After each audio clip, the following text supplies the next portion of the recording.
এটা হচ্ছে মধ্যক নির্ণয় সূত্র L plus n/2 minus FC পূরণ H/Fm। মধ্যক নির্ণয় করতে হলে আমাদের এই সূত্রটা জানা লাগবে। এখানে L বলতে আমরা বুঝি মধ্যক শ্রেণীর নিম্ন সীমা, n হচ্ছে মোট গণসংখ্যা, আর FC হচ্ছে মধ্যক শ্রেণীর পূর্ববর্তী শ্রেণীর ক্রমযোজিত গণসংখ্যা, আর FM হচ্ছে মধ্যক শ্রেণীর গণসংখ্যা, H হচ্ছে শ্রেণীব্যাপ্তি। এই হচ্ছে এটার সূত্র এবং এটা হচ্ছে তার ব্যাখ্যা। যদি আমরা মধ্যক করতে চাই তাহলে এই সারণীটা আগে অঙ্কন করা লাগবে। মধ্যক সারণী মনে রাখবা, মধ্যক সারণীর মাঝে তিনটা গড়, সেটা হচ্ছে শ্রেণীব্যাপ্তি, গণসংখ্যা এবং ক্রমযোজিত গণসংখ্যা। বিন্যস্ত উপাত্তের ক্ষেত্রে শ্রেণীব্যাপ্তি আমাদের এইভাবে দেওয়া থাকবে প্রশ্নের মধ্যে, গণসংখ্যাও এইভাবে প্রশ্নের মধ্যে দেওয়া থাকবে। আর এই যে ক্রমযোজিত গণসংখ্যা সেটা হচ্ছে এই যে এখানে 7 আছে, এখানে শুরুটা 7 লেখমু, তারপরে এখানে আছে 4, এই যে 7 আর এই যে 4 যোগ করলে হয় 11, আর এই যে এইটা যোগ করলে হচ্ছে 19 আর 12 হচ্ছে 31 আর 9 হচ্ছে 40 আর 4 44 আর 6 50। এটা আমরা যোগ করে এটা হচ্ছে ক্রমযোজিত গণসংখ্যা এইভাবে বাইর করব। তারপর আমরা মধ্যক নির্ণয়ের সূত্র লিখব L plus n/2 minus FC পূরণ H/Fm।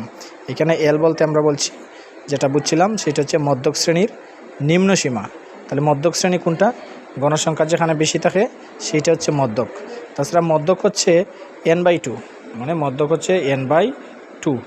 তাহলে n হচ্ছে মোট গণসংখ্যা, মোট গণসংখ্যা হচ্ছে 50, এটাকে 2 দ্বারা যদি আমরা ভাগ দিই তাহলে কত?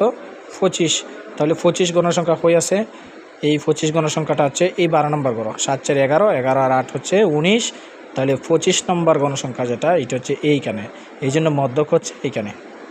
তো গণসংখ্যা যেখানে বেশি এইখানে মধ্যক থাকে, কিন্তু আমরা যদি সূত্রের সাহায্যে বার করি তাহলে মোট গণসংখ্যার 2 দ্বারা ভাগ দিলে যত হয় এই সংখ্যাটা, এই যে 25 সংখ্যাটা এই গড়ের মধ্যে আছে, এই জন্য মধ্যক শ্রেণী হচ্ছে 61 থেকে 70। আর এই শ্রেণীর মধ্যে দুইটা মান আছে, একটা হচ্ছে সর্বনিম্ন মান আর একটা হচ্ছে সর্বোচ্চ মান। সর্বনিম্ন মান এখানে আছে 61 আর সর্বোচ্চ মান এখানে আছে 70। তাহলে আমরা L যেটা সেটা হচ্ছে মধ্যক শ্রেণীর সর্বনিম্ন সীমা। এই যে মধ্যক শ্রেণীর সর্বনিম্ন সীমার মান হচ্ছে এখানে 61, এই যে লিখলাম আমরা 61 প্লাস মোট গণসংখ্যা n সেটা হচ্ছে 50, লিখলাম আমরা 50 n এর জায়গায় ডিভাইডেড বাই 2 মাইনাস FC বলতে আমরা বুঝি যে মধ্যক যে শ্রেণী আছে ওই মধ্যক শ্রেণীর পূর্ববর্তী শ্রেণীর ক্রমযোজিত গণসংখ্যা, সেটা হচ্ছে 19। FC এর মান হচ্ছে 19, H মানে হচ্ছে শ্রেণী ব্যবধান। তো এইখানে আছে 31 থেকে 40, এখানে ব্যবধান 10, এখানে ব্যবধান 10। প্রত্যেকবার এই শ্রেণীর যে ব্যবধান সর্বনিম্ন মান এবং সর্বোচ্চ মান এই দুটো মানের ব্যবধান হচ্ছে 10, এই জন্য আমরা এখানে লিখলাম 10। আর FM হচ্ছে মধ্যক শ্রেণীর গণসংখ্যা। তো এইটা যদি মধ্যক শ্রেণী হয় তার গণসংখ্যা হচ্ছে 12, মধ্যক শ্রেণীর গণসংখ্যা হচ্ছে 12। এইভাবে আমরা L, N, FC, H, FM প্রত্যেকটার মান আমরা বসাইছি জায়গায় জায়গায়। এখন আমরা ক্যালকুলেশন করবো।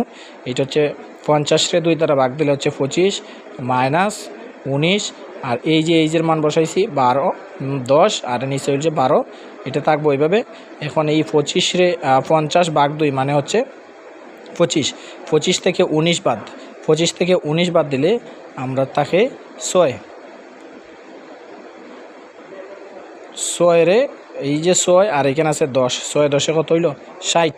এই 60-রে 12 দ্বারা ভাগ দিলে 5 12 হচ্ছে 60, তাকে 5 61 আর 5 হচ্ছে 66। এইটাই আমাদের আনসার। যদি কোনো কথা না বুঝো তাহলে ভিডিও স্টপ করিয়া ভালো করে বুঝে নিবাই। ধন্যবাদ সবাইকে।